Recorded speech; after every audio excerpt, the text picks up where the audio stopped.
Yeah, I think this country just has a lot more work to do. Just a lot more work to do in the way that they need to progress, because, you know, they love to say, oh, we're such a multicultural society, and we do have so many. And by that they mean we have curries at the fish shop.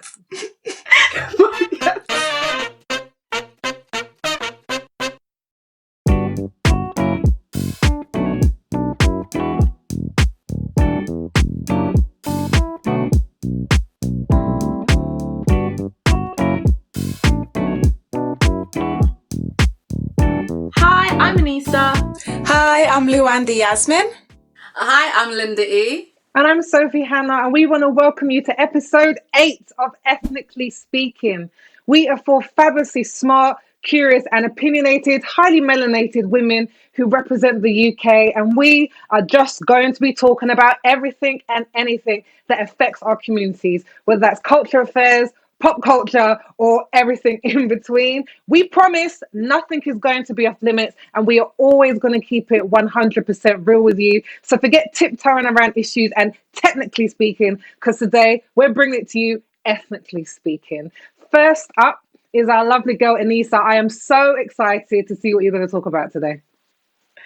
Okay, so Fiona Landon, she is a white BBC social affairs correspondent. Mm-hmm.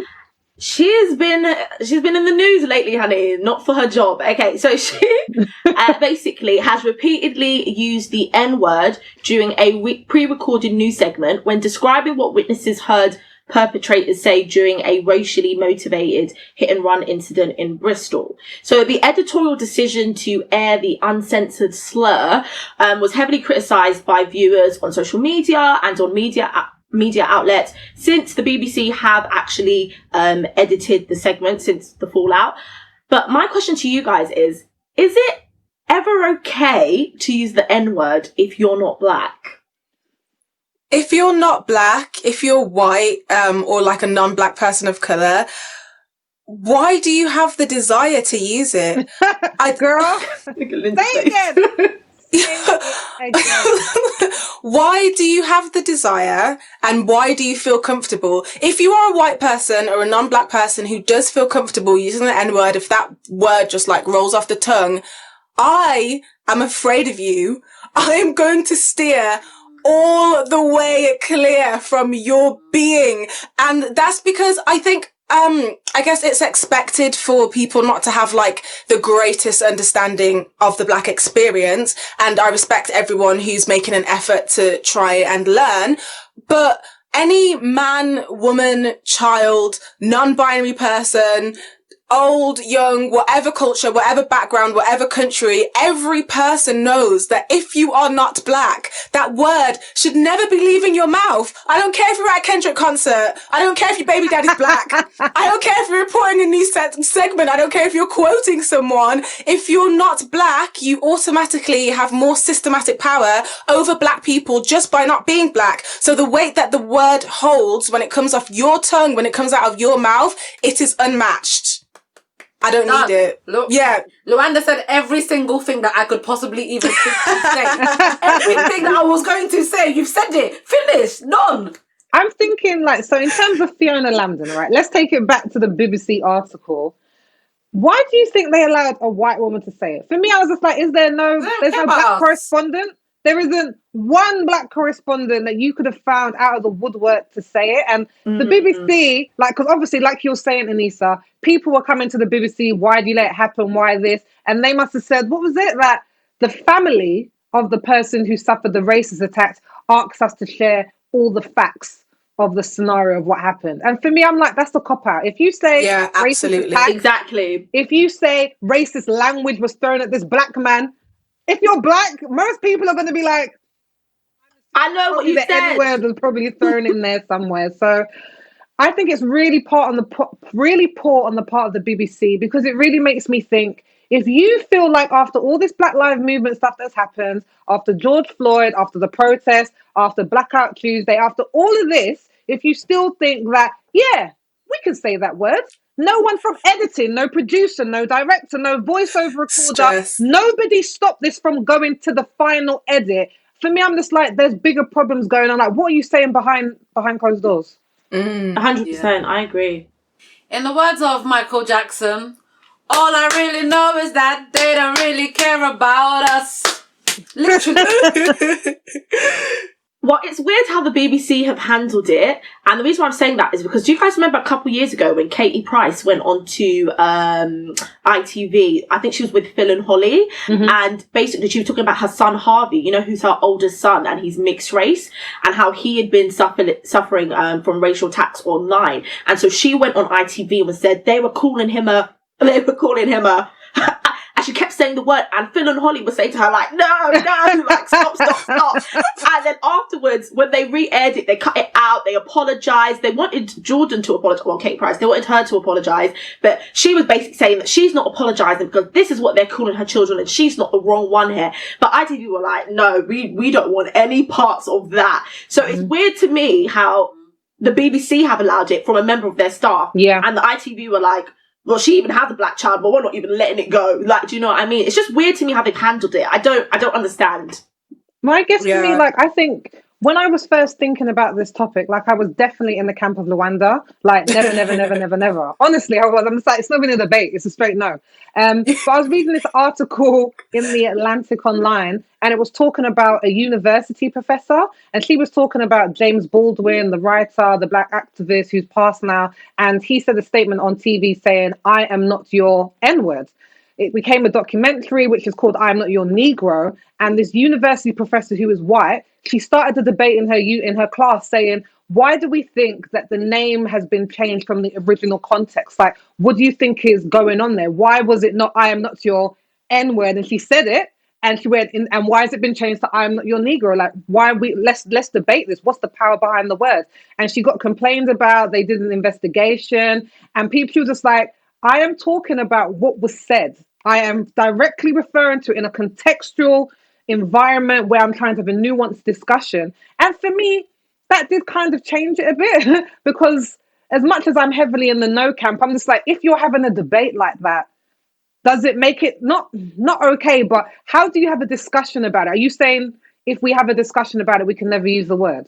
Like, what do you ladies think? Yes. Sophie, she can just say N-word. If she says N-word, we will still all know what word she's know what she's talking about, yeah. This argument makes no sense. You know what? I saw a really, really good video, right? I can't remember who it was. It was like a news segment, and it was one black guy. Listen, I will find you out and somehow put in a comment somehow. So I can't remember his name, but he said something similar to Luanda. He said, go on, say it then. No, because he was like, I saw that. white people. I saw Yeah, he was like, go on, say it. Like Shannon Sharp, maybe. He's funny. No, it wasn't Shannon Sharp. Something like Earl or something Earl. He was in the Five Bloods, so it's an actor. Yes. He's like an actor. So he was like, no, God, I'll let you say it. No, why do you want to say it? And I think that's the question. The question is, why can you not accept that there is one word in the billions of words that exist in various languages that you are not allowed to say? What is it? Why can you not fathom that? And I'm sorry, whether it's nuanced or we're having a debate or we're reciting what someone else has said, just say N-word. Everyone will know. We're not going to start thinking, oh, what did you mean, Nigeria? What did you mean, naughty? No, we'll know what you mean. Like, there's no excuses.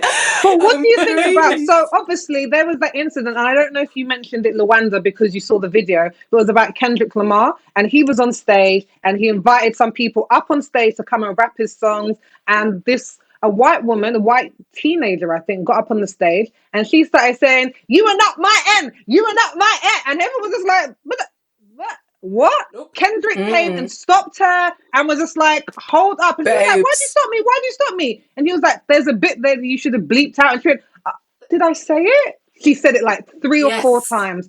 And but do you think if you're using it prolifically in music, knowing that the people who are buying your music predominantly are going to be white people, I'm not saying that gives them a reason to say it, but do you think that muddies the water? Because these are people that are supporting, these are people who were Kendrick Lamar knew the song he was asking people to rap to. He invited her on the stage. Like, do you not think that there's a kind of grey area to say, like, we can say as much as we want to, but as soon as you hear it, you're not allowed to say anything? Sophie, I'm going to answer that, Sophie, with a story, like a quick story time, basically. So, growing up, of course, I had a blend of friends of all different races and colours.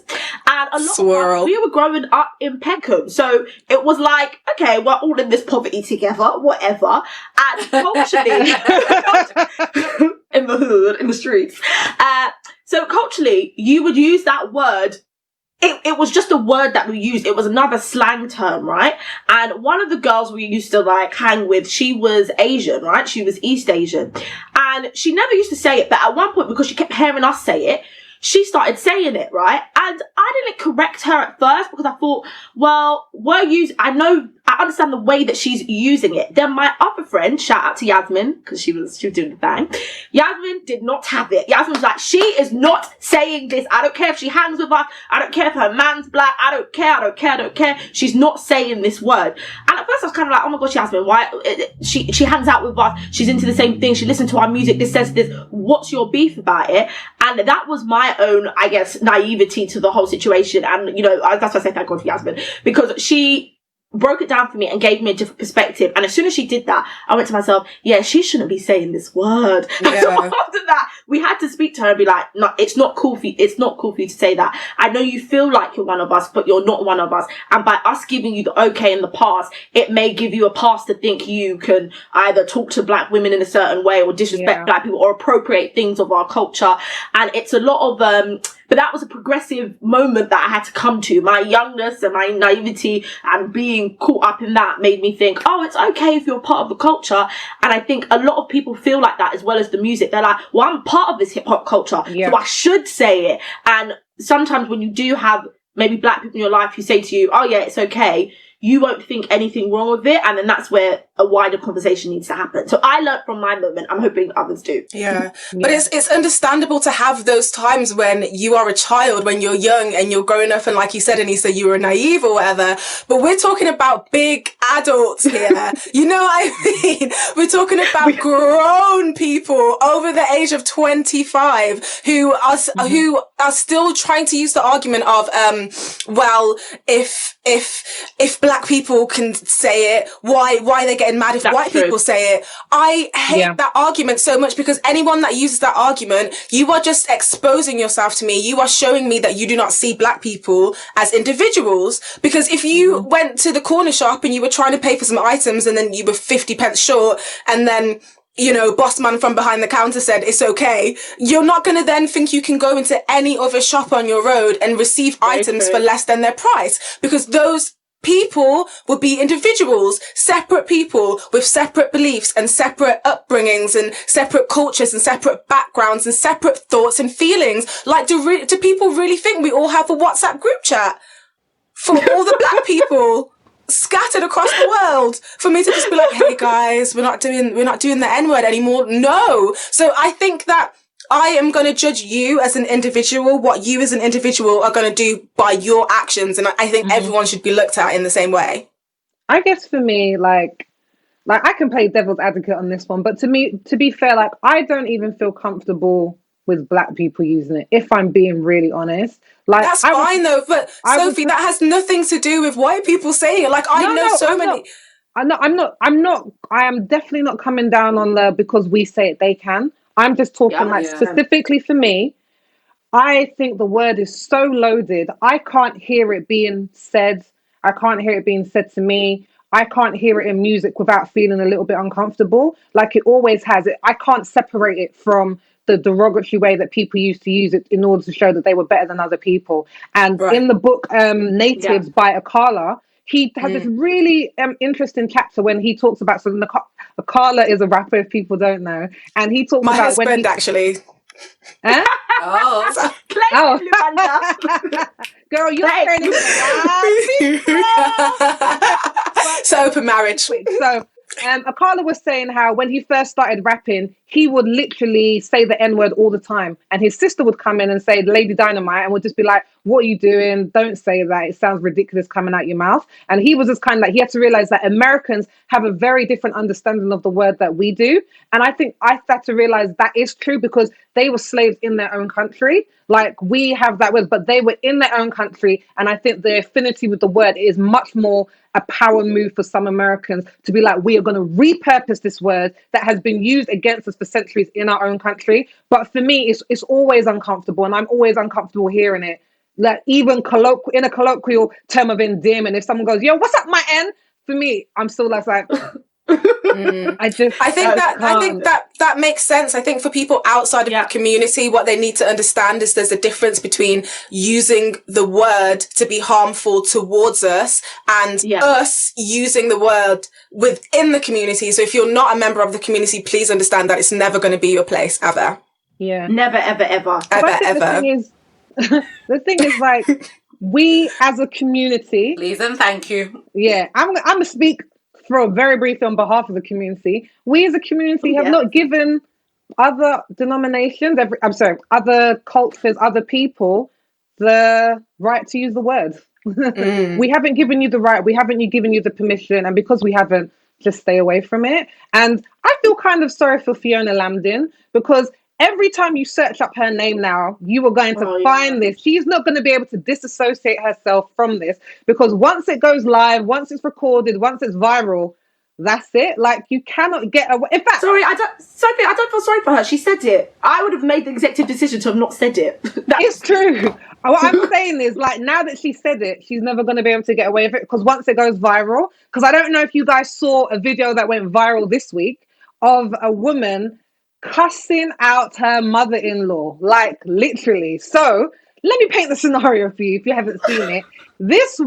This man comes driving up to pick up his wife, and sitting in the passenger seat is his mother. His wife is then like, is she going to move to the back? I'm your wife, I should sit up front. His mother-in-law gives a strict, I'm not moving. The guy jumps out the car and is trying to convince his wife to sit in the back because he doesn't want his mum to move. The wife is cussing, swearing.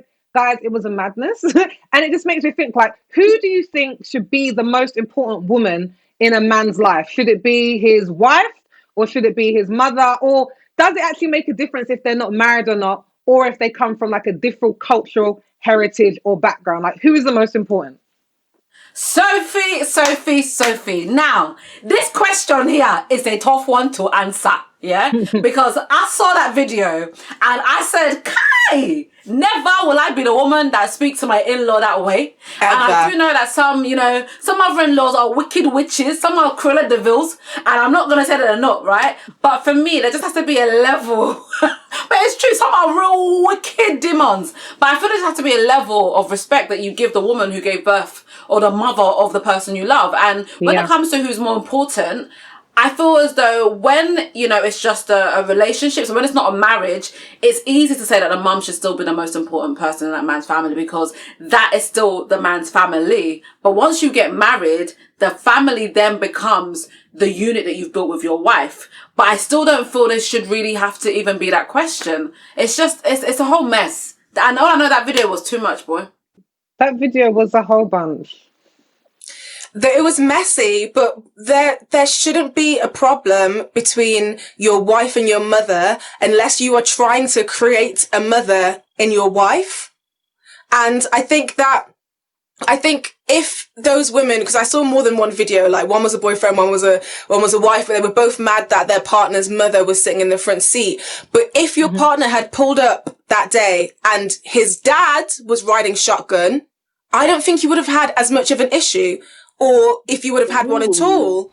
So what is it? Yeah. So what is it about a mother-son relationship that makes you feel like your position in his life is so threatened? Why do you feel that way? And I don't think there should be a competition at all, because like you were just saying, Linda, you have become extended family now. Like, when my siblings get their partners, I'm just going to have bonus siblings. When my future children marry, if they want to, then those people will receive an extension of the love that I have for my children. So I don't think people should be, if everyone's healthy, if everyone feels like they have an important place in your life, they're not really going to be worrying about the place that they sit in your car. Do you know what? I 100% agree, Luanda. Because I mean, I'm not a driver, and I don't feel like I'm in the car like that. So I don't ever really understand the importance of the front seat. I'm not in the car I really don't get it. I'm like what I like to call myself, a professional passenger. I don't care where I sit in the car, as long as I get a seat and I can close my eyes as you drive, then I don't care. Like, I'm absolutely not fussed. But when it comes to relationships, I of course think your partner, your wife, your woman, your spouse should be first, and not to say as if like, you know, your mother or your parents should be discounted, but I think, you know, you have to put your household first, your direct household, and then you just have to put everybody else, you know, following out. And I mean, I never saying, oh, I don't know why you'd get into it with your mother-in-laws. I've never got into it with my mother-in-laws, but not that I've had one, but I have seen people get rowdy with my own mother and my whole family wanting to go and beat her ass. Like, that is what I'm saying. Because we were like, do you know when you're just kind of like, oh my gosh, I don't even know where this is coming from. And so issues happen all the time, but I've also seen on the flip side from friends where their mother-in-law has overstepped, especially sometimes like when there's a baby involved, you'll find that there's an overstepping, and so sometimes you naturally have conflict, especially if you don't know the person, and also if you have cultural differences, then you're gonna have especially when kids are involved, you're going to have conflict. It's just what it is, but it's the way in which you handle it, because you can have conflict, but as long as you have healthy resolution. And I would expect, if I was having conflict with my mother-in-law, that my husband would step in, not to be like take anyone's side, but to diffuse the situation. Or like, even, I don't know, like for me, for someone to talk to my mother like that, it's because I've allowed them to speak to my mother like that. I don't know how to explain it. Like, I must have been talking the wickedest about my mother, that like you could go and speak to her any kind of way. Like, I don't get it. But the thing is, for me, I think for me, like, I think I agree that there should have been a basic level of respect, that there wasn't. Let's not, from the video, which I think we've all seen, like, there wasn't any respect that the mother-in-law was given either. Like, she was stagnant in this, I'm not going nowhere, I'm his mother, like, all this stuff. And for me, there's obviously an unhealthy relationship going on there. And I'm with you, Anita, that the guy has a responsibility to now wade into this to sort it out. And I think, I'm going to tell you a personal experience from a cultural perspective. So I dated a guy, I don't think he's going to watch this, so I'm going to say what country he's You say this every week, Sophie, I love it. I know, right? Eventually. He was Nigerian, and he was built like Apollo. He was a beautiful man, honestly. And but he had this dynamic that he and his mum had was just, I have to say that he was good looking, because I think if he wasn't, I couldn't have put up with it. Like, honestly. So we would be going out. I invited him around to my family barbecue. No, in fact, it's like a friend's barbecue to come around. He was like, my mum doesn't like me to go out the night before. I'm working. I can't really tell her that I'm coming out. When we'd be out, it'd be like 10 o'clock. He was just like, my mum's calling me. I got to go. Wait, how old were you guys? We were 27. No, shut up. I'm not joking. And he was kind of like, his dad had passed away when he was younger. So his mum now looked at him as the man of the household. And that's something that I would definitely ask in this scenario. I would be like, is there a father around? Is his mother dating someone? Is she getting the attention that she feels she should get from a man? Because sometimes mothers act in a way because they've made their sons into mini husbands. They're like son husbands. Yes, Sophie. So you're filling a gap. You're filling a gap that a man should be doing, making me the most important person in your life. Like, my mum is important to me. I don't know if I would ever say, past your childhood, like, my mum is the most important. Like, I'm holding on to. I'm like, my mum has her place. My dad has his place. My sister has his place. We all have a place. And when it now comes to bringing someone in my life, and there's a bit of jealousy on the mother's side, I'm just like, that relationship needs to be looked at, because you should be getting to the point where you want to release your children into the world. You want them to bring someone in. So I think this guy is just as much at fault, because when you're married, 100%. I don't think it's possible to say to your husband, as you're saying, Anissa, you can't take sides. No, you're like, babe, we're married. That's what it means. You're on my side. You can correct me. Ultimate teammate. You can correct me. You can tell me I've done wrong. Like, I'm never going to step out on your mum or whatever. But if your mum disrespects you, can't be like, babe, I'm not trying to take sides. You need to quietly go and have a word with your mother and say, mum, you overstepped the boundary. You don't get to speak to her like that. These are our children. We get to decide how we raise them. Okay. So I think sometimes there's real unhealthy dynamics going on. Yeah, I think Sophie, you've actually, you know what? I think you've made me not change my mind, because I completely agree with you. And I think I agreed with you from when you started speaking. But there is something to do with the relationship that men have with their mothers. Because if you clock, there's not an issue with women and their fathers. It's men and their mothers. And I think sometimes it's so sad to say, but it's not only that the mum has made this son a minor husband. There's just something just wrong with the whole thing. Because you can have situations where the woman is married, the mum is fully married, but still she has that kind of, I don't know, power, just weird onus over the son. I don't know if it's because, you know, they're more, you know, in a lot of cultures, if you have a male child, you're seen as boom, like you gave birth to a guy, to a son, whatever. I don't know if it's because there's more, you know, women in the world than men, and you know the male gene is not as common as the female. But there were some really weird relationships between mothers and their sons. Linda, I'm convinced for some men, if they had the option, they'd crawl back into their mother's womb. I promise. Say it again. I'm convinced. Grown-ass men, if you gave them the option, they would physically crawl back into their mother's womb. Look, I think there's a big responsibility on men, because for me as well, like my husband, he's very close to his family. They're really tight. And things had to shift when we got married, because now like there's a shift there. But he never made me feel like I wasn't a priority. And I think that's what I saw in this video. This is a woman who's like, you don't make me a priority. Like, like I'm not saying I don't need to overstep your mother, but we should both feel like we're priorities in your life. I should feel like I'm important. And I think a big ownership is on men to really make their woman feel valued and appreciated. So when your mum calls and there's a sudden emergency, you're like, babe, go. Should I come with you? Do we need to do it together? Like, does she need help? Yeah. But I feel like some men, like you said, some men don't want to cut the ties. They like being mothered by their mother, and then they like what this woman's bringing to them. And it's just like the best of both worlds. No, you got to grow up. Both. I'm a Christian, and they talk about, there's this verse in Genesis that everyone talks about, leave and cleave. When you marry someone, you leave and you cleave to your wife. There has to be, the point is there's a break-in. When you get married, you leave for a certain degree that household, but and you Sophie, keep your wife and start another. Yeah. But the problem is, ladies, right? Not everyone is emotionally ready to be in relationships, let alone marriages. And we're having people that are broken and there's nothing wrong with being broken, because boy, we've all been broken in some capacity. But we're having people who are not emotionally ready to be in relationships and marriages, getting into these relationships and marriages, and then all hell breaks loose, you know? And to be honest, guys, I don't know if you clocked, he was driving her car. So for me, if anyone should have been moving seats, it should have been him. Come out, let me drive my car. I'm like, pulling up in my whip. But that's the thing, too many people get in relationships, but it's true. People get in relationships and they're not ready to. Yes, it was my car. That's rude. Right. Even more. Rude. I don't know. So you're my driver's seat, bruh.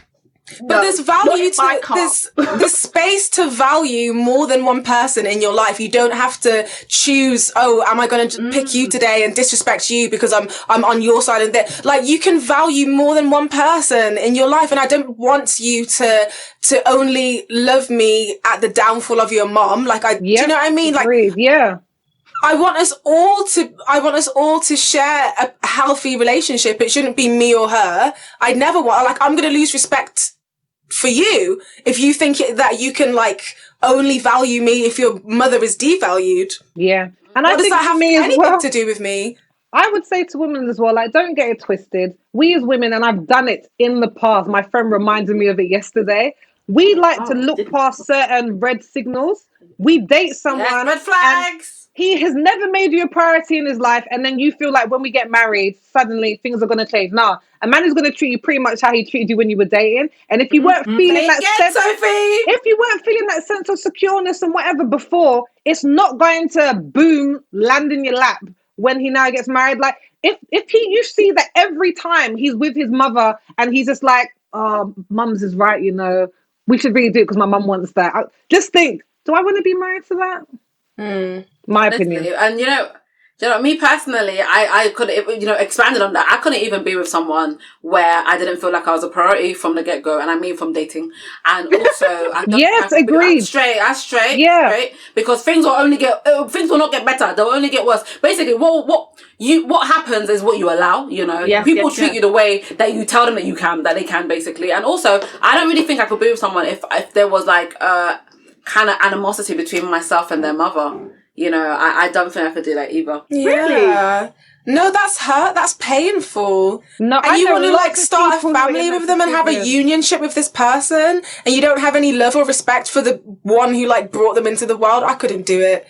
And they don't like me for some reason. Yeah, Right. I've ended relationships because of the way that their like men's mothers have treated me. I don't need it. Yeah, because no, I don't need it. I could get into some stories, guys, but we don't have enough time. But do you feel that those guys are like defending you, or do you feel like they just kind of left you to the walls of their mother? Left me. I think if you had defended me, it would have been a That's different the problem. story. But That's the problem. that's what I mean, and that's why when I see these red flags, I will just cut you off, because how am I going to be here receiving disrespect from this woman, and you're just letting it happen, and then we're talking about it later? Why are we not talking about it in the moment? And the only reason why I wouldn't be as as outspoken as I would be say on the show is because I have respect for her, even if she's going to disrespect me. But you, as the son, you have a relationship with her. You have a place where you can be actually, that's not an okay thing to say. You don't treat someone like that. I mean, there was someone that I was dating that his mom would ignore me ignore me until he would be hey, mom, hey, Luanda. And I was just I am never seeing you again. I'm never seeing you again. Shy people, some of them shy. It wasn't shyness. It wasn't shyness. It was disrespect. I dated a guy like that, and his mum was just he said to me, "Oh, my mum's going to ignore you for a bit because she doesn't really talk to my girlfriends at first. She needs to see if you're going to stick around. So she's just going to pretend like you don't exist. So don't be offended by it. But you still need to say hello to her, because if you don't say hello, then she's going to say you're rude." So I was just kind of Excuse me. I am telling you, a bunch of drama. So I'm telling That's you, so I've learned mad. from the red flags. Move on from them. Yeah, leave him. Don't try and fix him. Dead him off. No, definitely not. Right, so if you are watching this on YouTube, please do not forget to like and subscribe. We have covered, what have you missed already in part one? Well, we've discussed the N-word and why certain people just should not be using it. We've also spoken about who is more important in a man's life. Is it his mum? Is it his wife? What do you think? But ladies, I want to talk to you about something. I want to move on to... I want to talk to you about music and heritage in particular. So I don't know if you've heard about this artist. Her name is Rina Sawayama. So she is an amazing artist. She brought out an amazing album. I think it was titled after her surname. So Sawayama. If I've said it wrong, please forgive me. Right. So this album has a lot of critical acclaim, and you would think that it would be, getting nominated for awards, Brit Awards, Mercury Music Prize Awards, etc. But because of her heritage, she isn't eligible. Now, what I mean by that is, so she was born in Japan, and she moved to the UK when she was a toddler. So she pays taxes in the UK, all of that good stuff, but she's not a British national. So therefore, she's not eligible to be nominated or receive a Brit Award or a Mercury Music Prize. So it's a tricky one. So what is this idea of Britishness? What makes you a Brit? Do you know what? I think that's a layered question. I think I have to talk about what does British mean to me, because I think what British means to me and what it means to general British society, two very different things.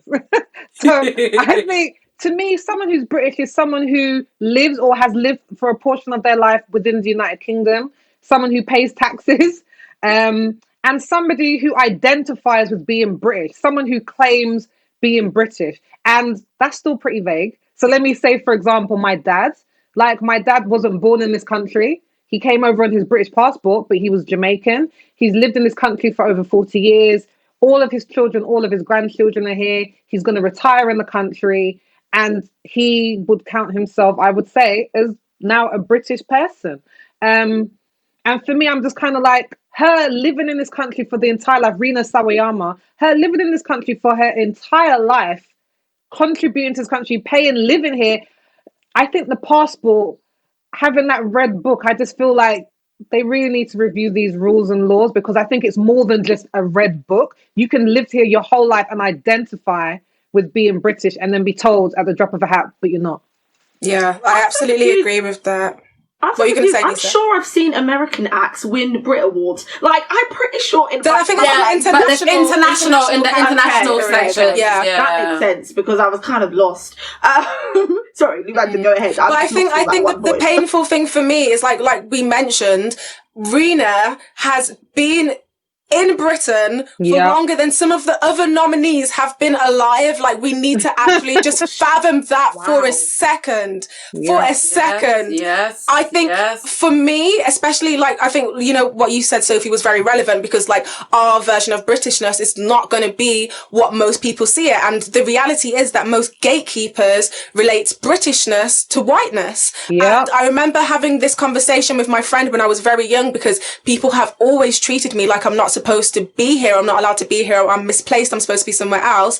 And she kind of like opened my eyes on this a little bit. I was quite young, but she said to me, you know, Luanda, your parents were born in England, and she's a white girl, and her parents were not born in England, but people are going to see her as unquestionably English when they look at her. And that's because of your skin and not your background. So I'm very reluctant to believe that the problem is paperwork, when for me, it really seems like you're trying to preserve a certain type of nationality.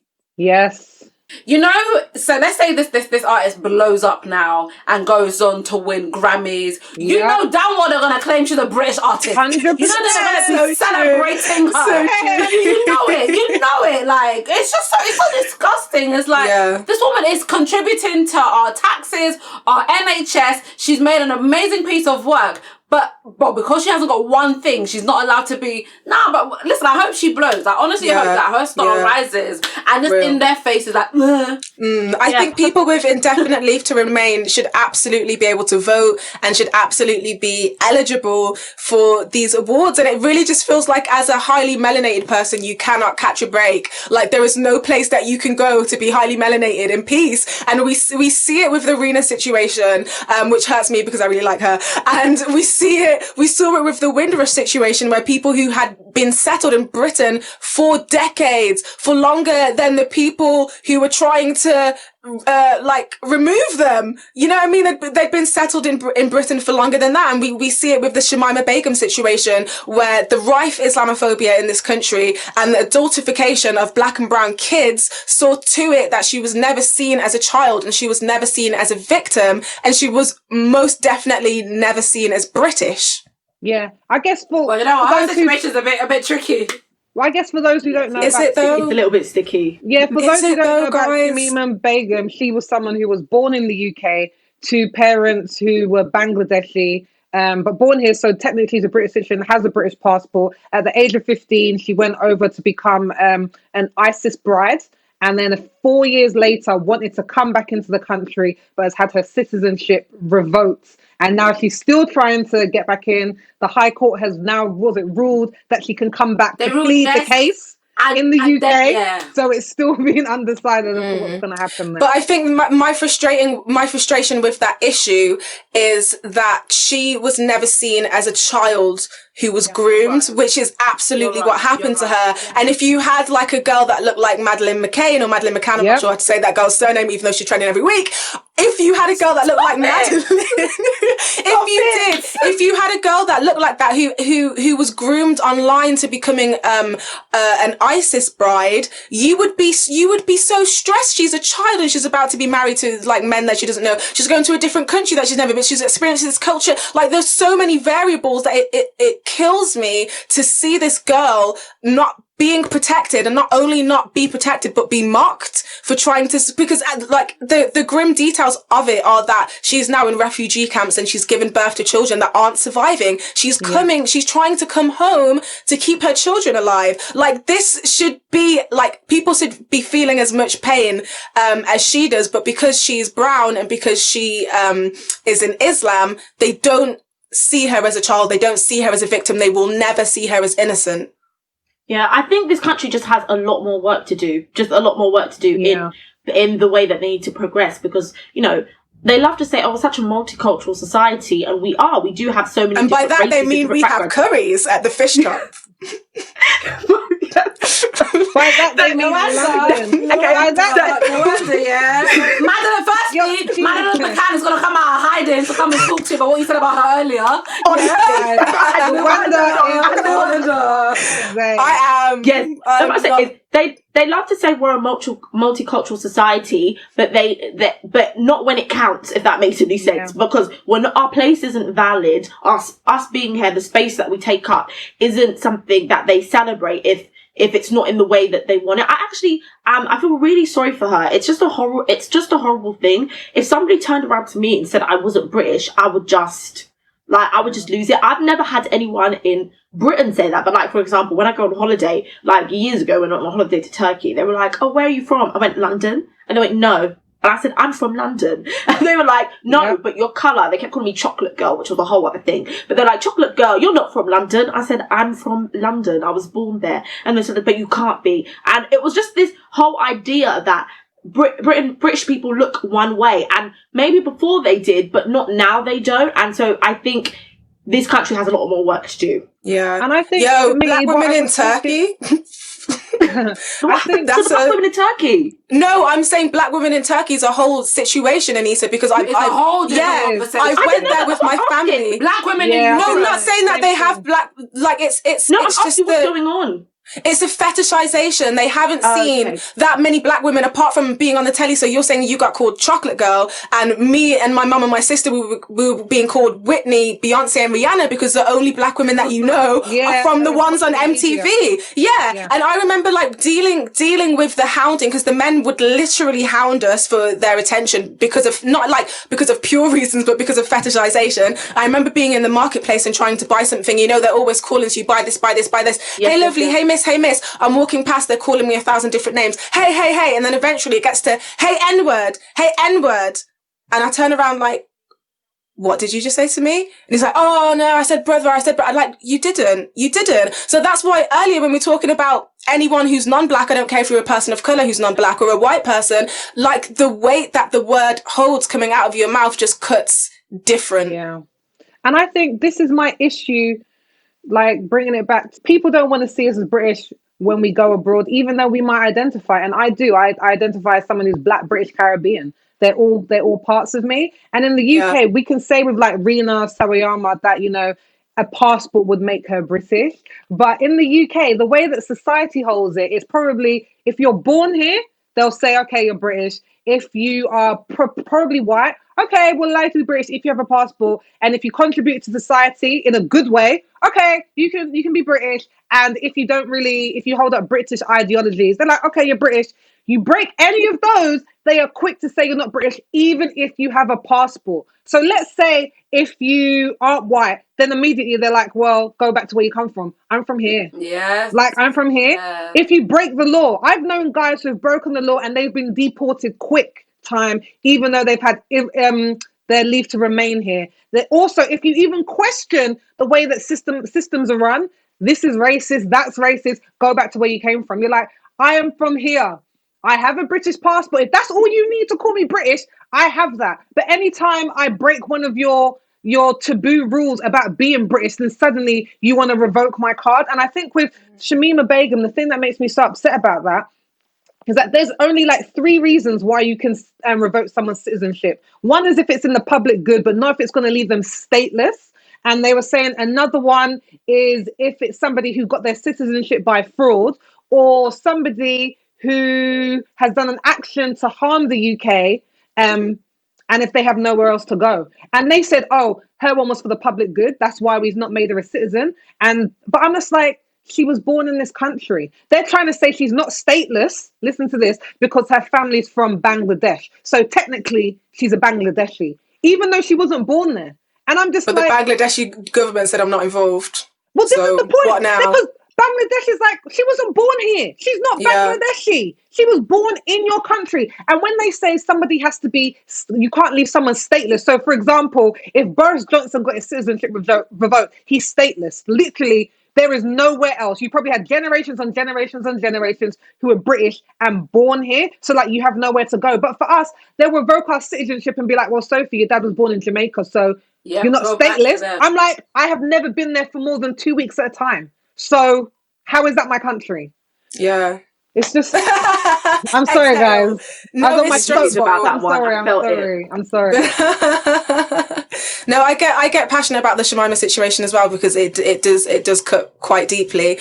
But I mean, this talk of British citizenship has us thinking about contributions to the country. But I've actually been thinking about contributions to the family group chat, especially since lockdown, because most of us, the majority of us, especially young people, use WhatsApp as our primary source of communication. And now we're also using it for information as well. However, our elders love to spam. Our elders love to spam us, whether it's with prayer messages or COVID health information, or conspiracy theories. So I wanted to ask you, who is the biggest spammer from your WhatsApp contacts? And is there ever an okay moment to leave the family group chat? Okay. I'm gonna take this one. First of all, my general etiquette in group chats is not great. Let me be clear on that one. I will not even sit here and act like I'm an active participant. My participation rate of every group chat I'm in ranges from about 1% to 5%. I just can't do group chats. It's like there's something goes off in my brain where it doesn't work for me, and I just can't do it. But the biggest perpetrator, it has to be a combo, because it's not one person. I think it has to be my parent tribe, I'll say, excluding my mother, because she's not really that WhatsApp savvy. No offense, mum. But everybody else, the rest of my parent tribe, they stay up on the WhatsApp links, and I just cannot do it. I can't do it. I cannot do it. I cannot do it. And the worst part was because I had to get WhatsApp for work so that we could be in work group chat. I never had WhatsApp before. I wasn't for it. Then my parents found out I was on WhatsApp. So then they decided to start using it to message me on there. And I kept saying, you all have iPhones, just hit me on the iMessage, but whatever. I never realized on the WhatsApp setting that you can automatically save to camera roll if you don't unswipe. So messages I hadn't even opened, I'd go into my photo album and I'm seeing pictures of the craziest things. I'm thinking, what's going on? And it's all saved from the WhatsApp camera roll, and it's just horrible. I personally feel like all parents need to be stopped. The lies, I don't understand how they believe the lies. Sorry, this one is such a passion for me. I don't understand how you believe the lies. One lie I got told was that I need to stay in my house because at 6 p.m. they're going to be spraying in the streets with chemical to stop COVID.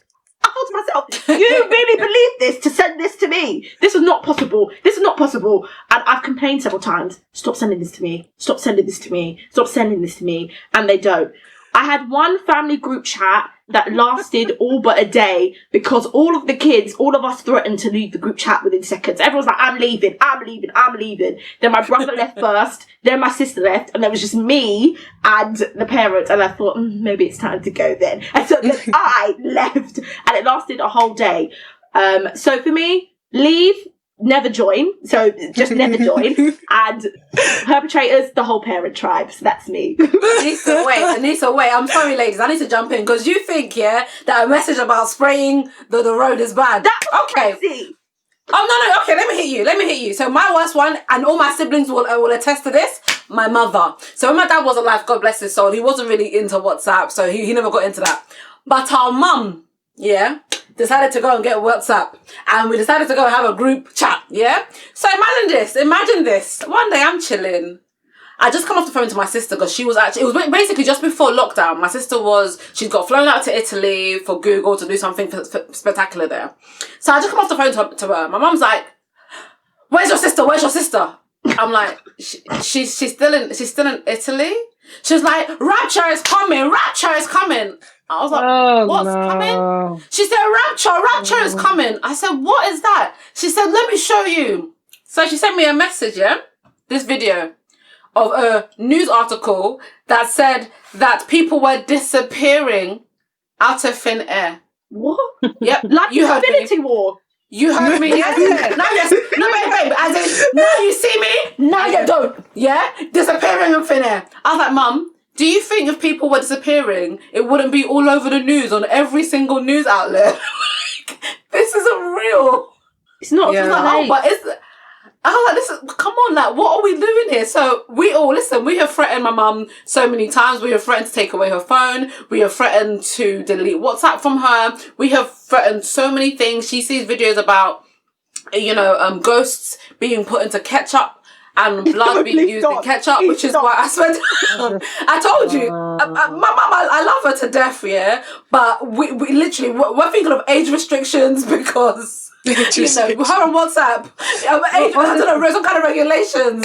Yeah, I think we have a bit of an advantage though, don't you think? Because we kind of grew up in this age and we learned about these apps and these websites. And for example, just in terms of memes, we know that, all you need is a picture and then you put some words next to it and you're either going to make people laugh or make people cry. But it's like the elders in our family don't understand that just because you have a picture with some words next to it or some words on the picture, that it doesn't mean that it's real news. Or just because you have an article, it doesn't mean that like you don't have to then go and do your own research and it doesn't have to be like, or you can create your own content. You can create anything. I could make an article and just say that I saw 7 unicorns today. Does that mean it happened just because I wrote it down, or just because I found a picture of a unicorn next to it and be like, in 1937 there was 18 sightings of unicorns, but no one knows that, not in your history. But and then you're gonna put like, what? Like, I'm not gonna out the person who is the spammer in my family. But let me just say, you know who you are.